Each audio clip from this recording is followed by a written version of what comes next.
Welcome, everyone. I'm delighted that you have opened the Internet Geriatric Resources module. We sincerely hope that you will find it very helpful.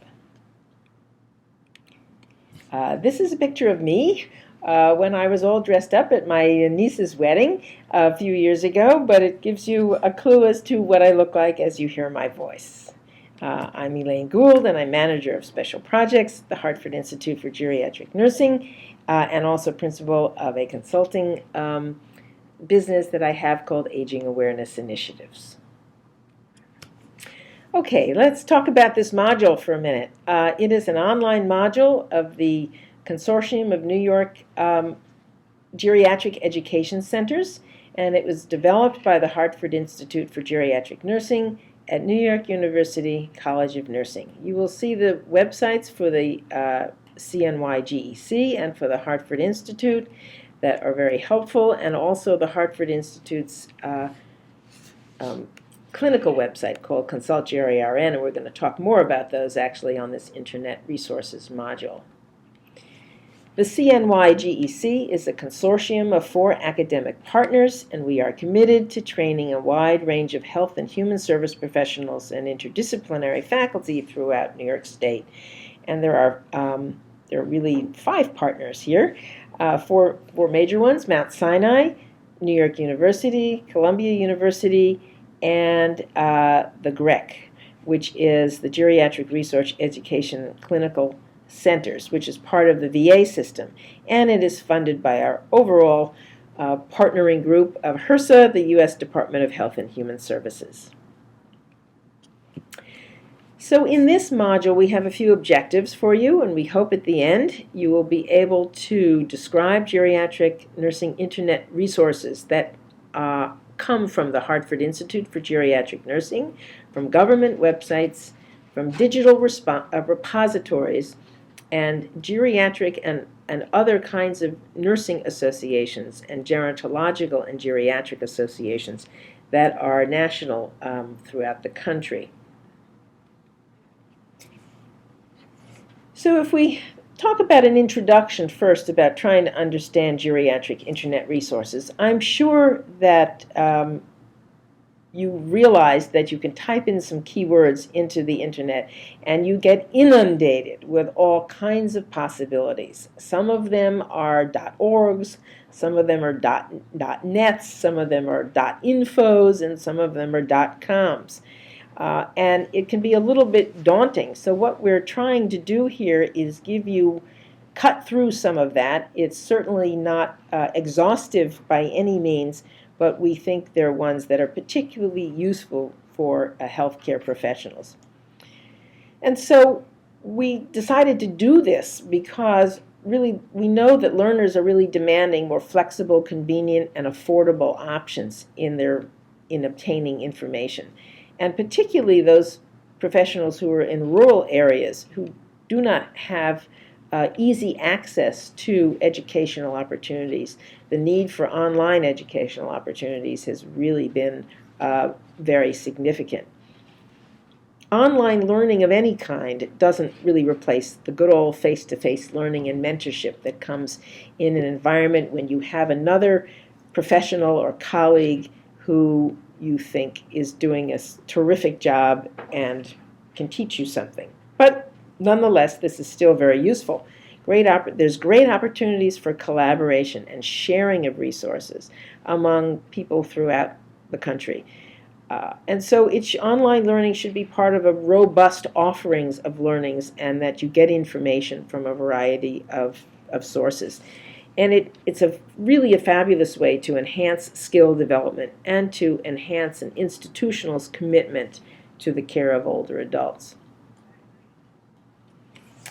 And so continuing this notion of need for online learning, really healthcare is rapidly changing with the Healthcare Reform Act and a lot of technological advances. And there's a tremendous need for reliable and up-to-date information that we can get quickly.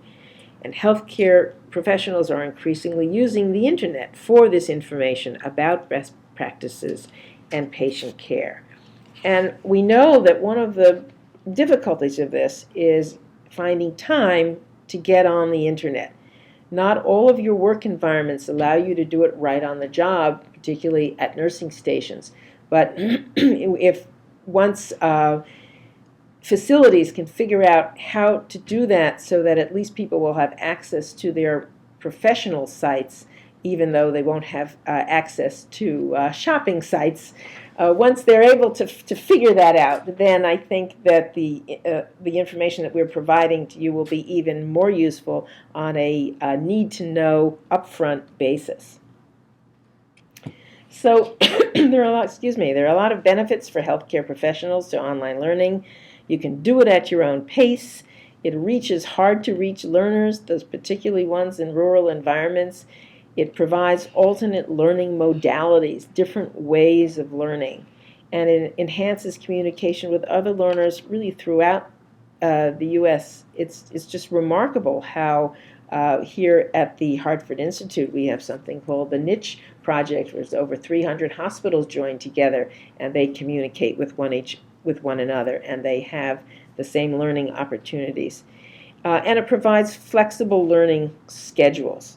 And there's a lot of benefits for organizations, too. It provides cross-organization collaboration.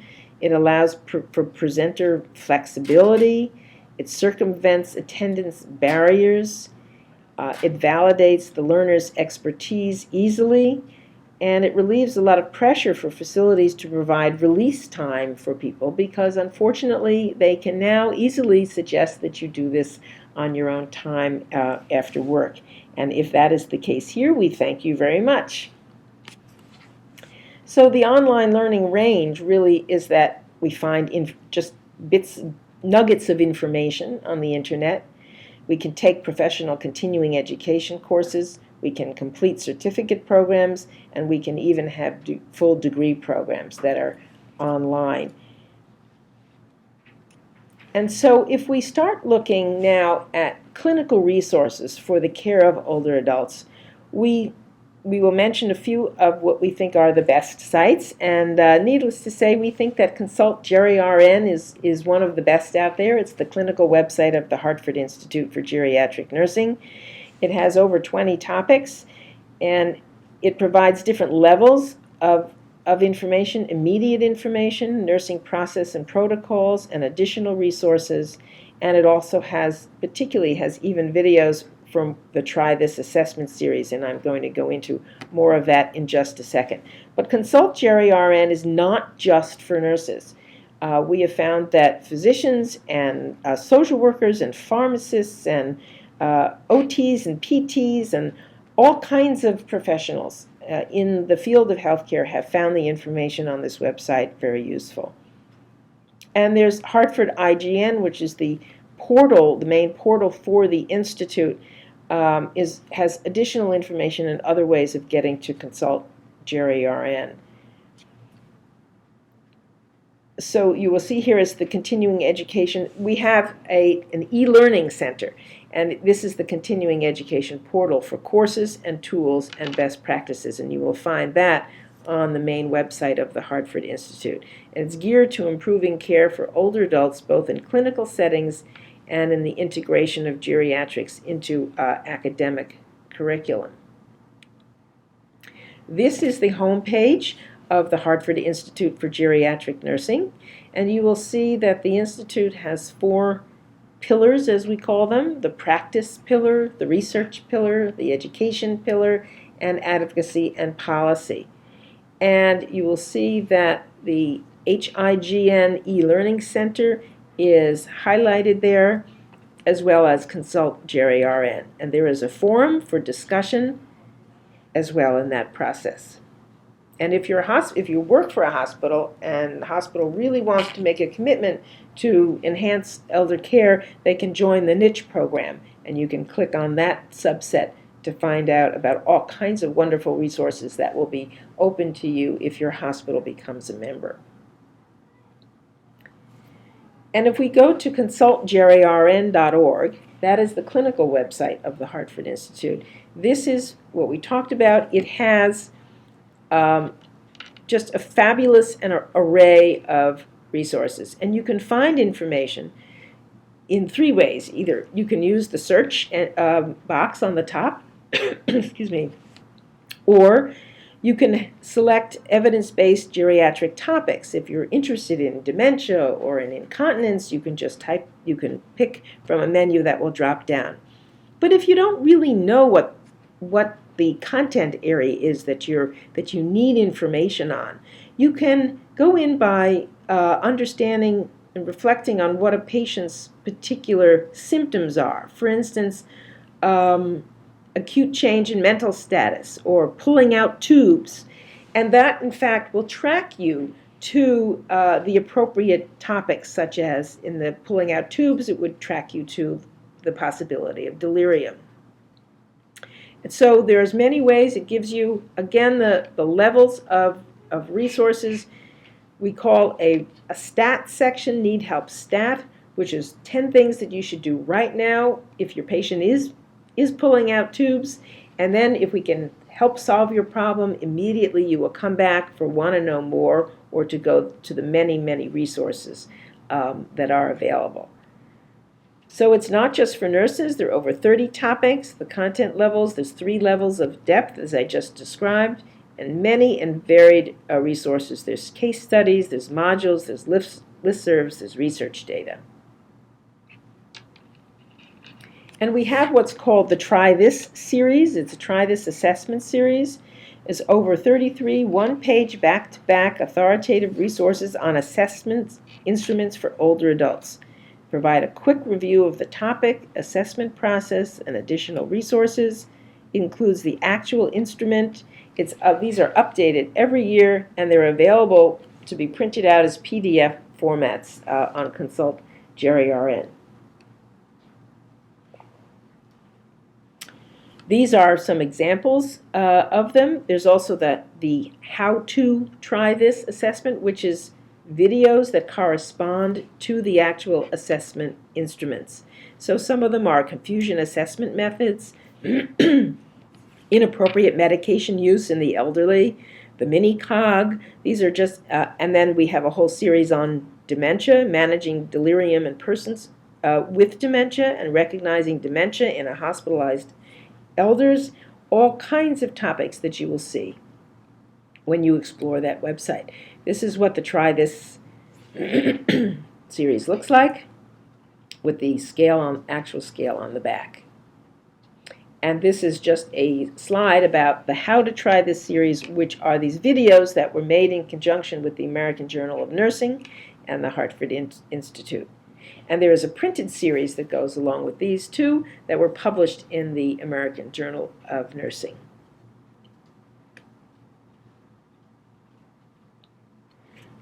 The Hartford Institute also has provided some clinical practice protocols. These are evidence-based protocols from AHRQ, and they focus on common geriatric care syndromes, delirium, urinary incontinence, falls, nutrition, and the like.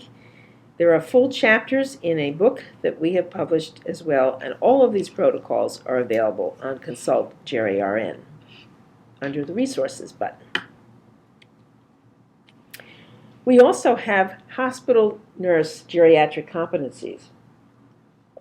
These are also available online, and they were developed and validated with a committee of nurses who were fully committed to geriatrics, and they were tested in the Morshan Center, which is a center at Mount Sinai Hospital in New York, uses actors as patients, and the nurses came in and their competencies were validated in this process. It has a self-evaluation component and a validation of competency by their supervisor, and many, many hospitals have taken these and used them for their employee purposes. And they found them very, very good, and it helps to focus any educational needs that result once the evaluation of the nurse's competencies is established.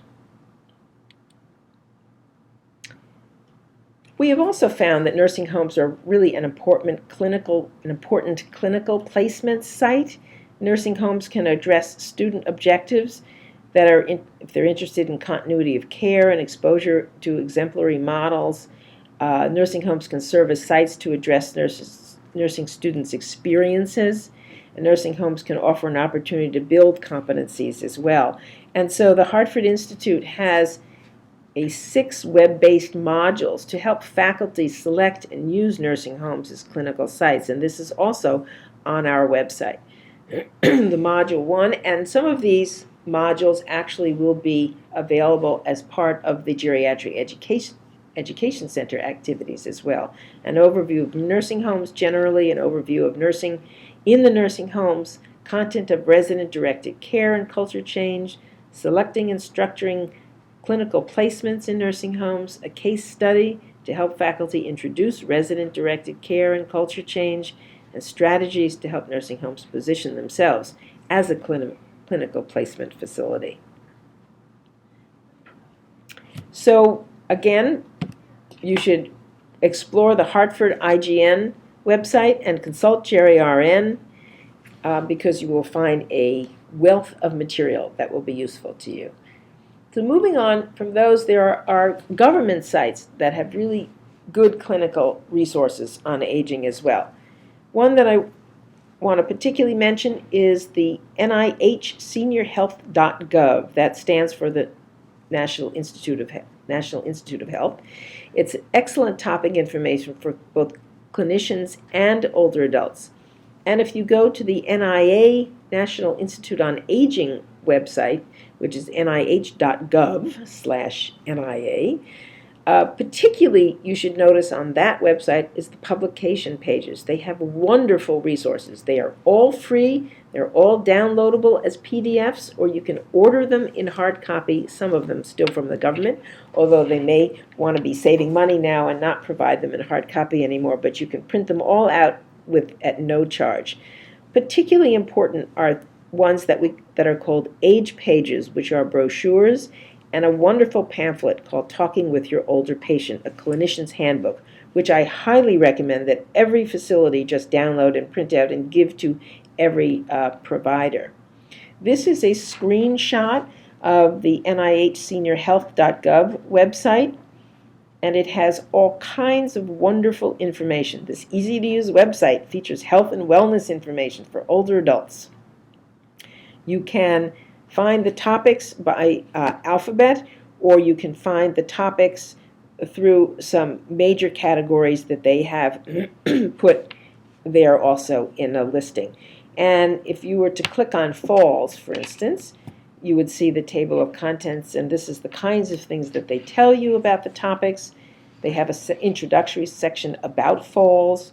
They have a section on causes and risk factors. They have a section on preventing falls and fractures, and they have a wonderful section on if you fall. It's literally what you're supposed to do, what a patient should do if they find themselves in a fall, and either they can get up or they can't get up. There are two scenarios. And then they have frequently asked questions, and then of course they have Medline, more research-oriented materials for providers. It's extremely helpful. And these are screenshots of the pamphlet, age pages. These are specific conditions and diseases, very simply explained, and why it's important that people take care of themselves related to those situations. And then this is the cover of the clinician's handbook, which I think is so wonderfully valuable for all clinicians. There are other sites that we call other geriatric digital repositories. One is called POGO-E, which is the Portal of Geriatric Online Education, and I have a screensaver for that as well. There's the Geriatric Education Center's National Online Directory, and there's something called the Clinical Toolbox. It doesn't have a dot after it here on my slide. Clinical Toolbox for Geriatric Care, which is a wonderful resource as well. And the American Geriatric Society has put out a great resource called Geriatrics at Your Fingertips, and you can find that as well. POGO-E is this free public repository of geriatric educational materials in various e-learning formats. and it promotes geriatric education through the provision and encouragement of free exchange of teaching and assessment materials that support the field of geriatrics and gerontology. This is what the homepage of POGO-E looks like, and we hope you will explore that as well. There are additional resources around the care of older adults as well, from a variety of places. One is the Alzheimer's Association. They have wonderful information about Alzheimer's disease, both for providers and for patients and their families. The Lighthouse International is the organization for people with vision impairment, and they have very specific resources for older adults as well. The equivalent for hearing issues is the League for the Hard of Hearing in New York, and they have terrific materials as well. Then there are some caregiver-related websites as well. Caregiving, AARP has a program in it called Caregiving Program, and if you go onto the AARP website and type in caregiving, will pop a whole host of materials for you as well. There's caregiver.org, which is the Family Caregiver Alliance. There are many for-profit caregiving-related organizations as well, companies, and there are groups where people can gather and they can support each other. We have not listed those here because they are all for-profits, and we are not endorsing any particular one of them, but you are certainly free to explore those, and many might be useful to your patients. The United Hospital Fund has a project called their Families Project, and they have a terrific website called Next Step in Care. That website is a website that provides resources about transitions. When a family is suddenly, or a patient is confronted with going to the hospital, coming home from the hospital, back home, and having to have visiting nurse service. If they don't go home, if they go from the hospital to the rehab center, if they go in through the emergency room and have an emergency room visit, there are wonderful resources and checklists about what to think about when the patient or the family member is in one of those environments or needs to move and in a transitional way from one environment to the next. The New York City Department for the Aging has a terrific list of services for older adults, and you can find them easily on their website. The New York City Department of Health has also a terrific set of resources, particularly around certain diseases like asthma and diabetes. And the Center for U.S. Health and Human Services, the Federal Office of Center for Disease Control, has a terrific amount of resources and also some teaching modules and PowerPoint slides that are very useful as well. And then if you want to know anything there is to know about Medicare, you go to the Medicare Rights Center. And they have wonderful resources, and you can actually talk to people there if you have any questions about that or your patients have any questions.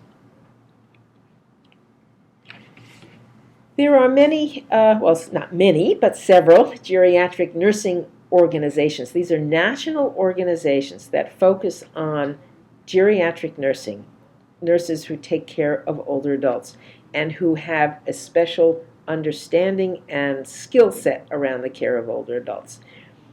And I'm going to name them here, and you can go on to their website, the National Gerontological Nurses Association, NGNA, the Gerontological Advanced Practice Nursing Association, GAPNA, the National Association of Directors of Nursing in Nursing Homes, NADANA, the American Association of Long-Term Care Nursing, the American Academy of Nursing Expert Panel on Aging, and the American Assisted Living Nurses Association, which is a newer one because nurses are just beginning to get into assisted living facilities and take on some responsibilities for the health care of people living there. The Hartford Institute started the Coalition of Geriatric Nursing Organizations, which is many of these ones that I just listed previously, and these associations come together to speak in one voice about policy issues and situations of importance to older adults. And you can find out what they do, particularly if you're interested in policy work, at that website. There are also many specialty nursing associations, and the Hartford Institute has worked with 55 specialty nursing associations to introduce geriatric content to the specialty nurse's perspective. So, for instance, the oncology nurse, we're not going to change an oncology nurse from being one interested in cancer to being interested in just older adults. But we tell them that if they want to be the best oncology nurse they can be, they also need information about geriatrics. And that is true of clinical care nurses and pain management nurses and perioperative nurses and emergency room nurses. These four that we mention here have done fabulous work at creating online modules for their nurse members to really reinforce geriatric expertise and content in their particular field. And you can find those. So if you are particularly interested in a specialty in nursing, you can go to these websites. You can find them actually also on a listing on Consult Geri RN as well. And they have wonderful resources for you.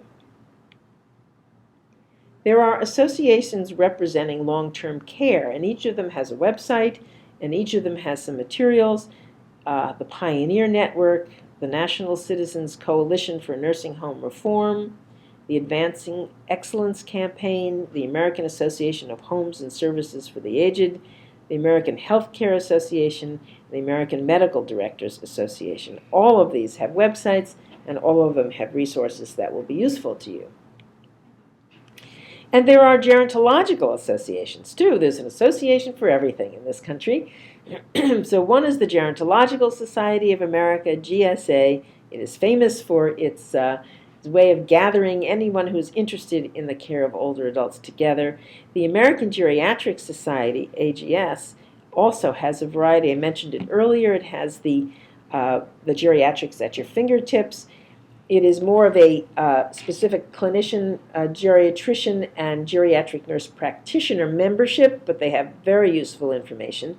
And the American Society on Aging is very interesting because they're much more interdisciplinary, and they focus even on businesses and families and older adults in general.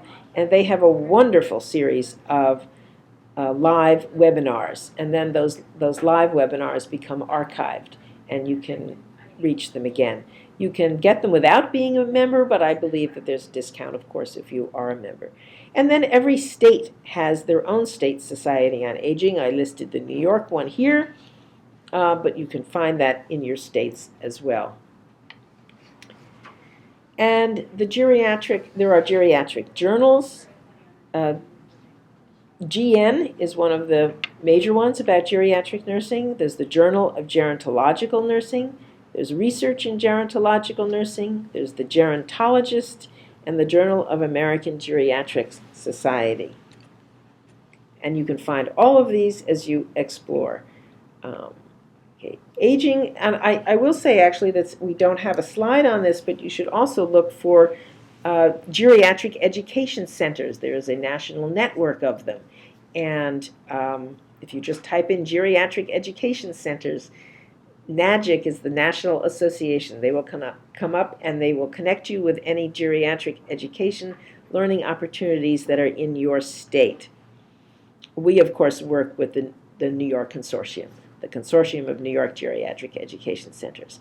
So to conclude, the notion of aging on the internet is vast. We have only just touched on the tip of the iceberg, but we hope that you will use the web to enhance classroom learning, to even replace, perhaps, classroom learning, to find information useful, to motivate commitment to care, to find best practices, and to find information that's useful to elders themselves, to find information that's useful to caregivers, and we are sure that you will use it very creatively.